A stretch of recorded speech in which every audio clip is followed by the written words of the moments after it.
ইতিহাস, সত্যের ইতিহাস, ন্যায়ের ইতিহাস সেই ফ্রেঞ্চ রেভলিউশন থেকে শুরু করে মানুষ লিখেছে, সাধারণ মানুষ লিখেছে। আর ডাক্তারদের কথা যদি তোমরা বলো, একটা কথা মনে রেখো যে ডাক্তাররা গণ আন্দোলন লিড করেছেন রুডাল্ফ ভিট্রিও থেকে শুরু করে, যে ভাড়া থেকে শুরু করে, আনসন থেকে শুরু করে তারা ডাক্তার ছিলেন।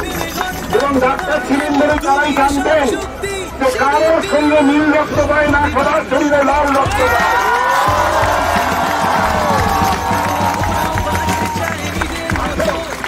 শাসক শ্রেণী বরাবর ভাগ করে গেছে মানুষকে, ডিভাইড অ্যান্ড রুল, এ অমুক এ তমুক, জাতিগত, ধর্মগত, ভাষাগত, রাইট চামড়া, খালি ভাগ করো আর রুল করো, এদের মধ্যে লড়িয়ে দাও।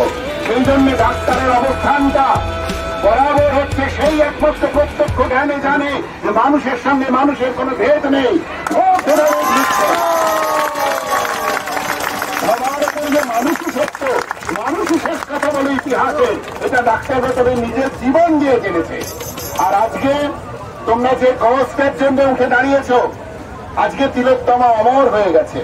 তিলোত্তমাকে আর নতুন করে তোমরা, আমার যারা মেদিনীপুরের আমার ছেলে মেয়েরা, তোমরা জানো আমার একটু পাহাড়ে যাওয়ার মানে আছে, ও ইতিহাস আছে, পাহাড়ে যাই। অলরেডি গত 3 দিন আগে আমাদের মাউন্টেনিয়ারিং কনভেনশনের একটা মিছিল হয়েছে ধর্মতলায়। সেখানে আমি প্রস্তাব দিয়েছি যে আগামী 1 বছরে পশ্চিমবঙ্গের যে কোনো ক্লাব থেকে হিমালয়ের কোন একটি 6000 মিটারের উপর শৃঙ্গ আননেম পিক যদি ক্লাইম্ব হয়, তার নাম মাউন্ট তিলোত্তমা দেওয়া হবে।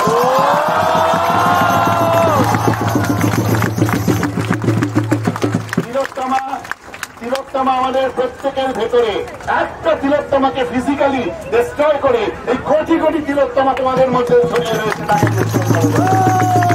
কোনদিন যাবে না। এই জন্য আজকে তোমাদের মধ্যে একটা অদ্ভুত কষ্ট আমাদের সবার মধ্যে হচ্ছে। গত 1 মাস ধরে আমরা কেউ ঘুমাতে পারছি না।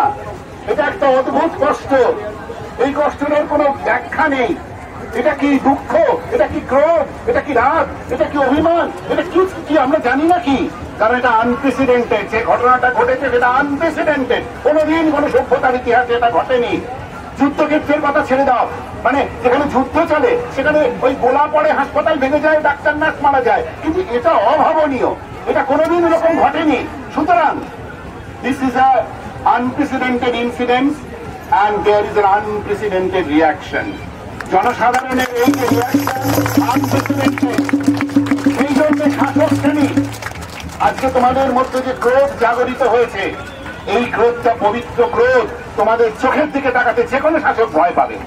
কোন স্বৈরাচারী শাসকের ক্ষমতা নেই তোমাদের চোখের দিকে তাকিয়ে কথা বলে। তাদের সব অস্ত্র ভোতা হয়ে গেছে। তারা জানে না যে এই পবিত্র ক্রোধকে কি করে মোকাবিলা করতে হয়। সব শাসকের অস্ত্র মোকাবিলা ভোতা হয়ে গেছে। আজকে ছাত্র সমাজ যাচ্ছে।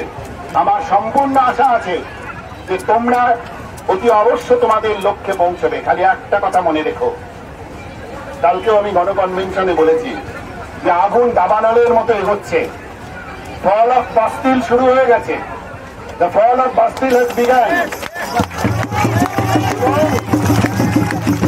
এখান থেকে একটা ভীষণ রকমের ষড়যন্ত্র চলবে এই আগুনটাকে ঘুরিয়ে একটা ব্লাইন্ড চ্যানেলে ঢুকিয়ে দিয়ে যাতে নষ্ট করে দেওয়া যায়। খুব সতর্ক থেকো, এই আগুন যেন ব্লাইন্ড চ্যানেলে না ঢুকে নষ্ট না হয়। এবং যে বাস্তিল দুর্গের পতন করার জন্য আগুন চলেছে, সেই বাস্তিল দুর্গের পতন না হওয়া পর্যন্ত এই আগুন থামবে না।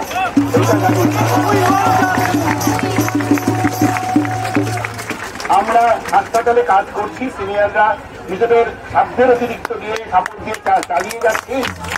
তোমরা তোমাদের লড়াইটা চালিয়ে যাও। চিকিৎসা করা, মানুষের চিকিৎসা বলতে শুধু শরীরের চিকিৎসা বোঝায় না। আমরা ওখানে মানুষের চিকিৎসা করছি, তোমরা এখানে দাঁড়িয়ে সমাজের চিকিৎসাটা করছো।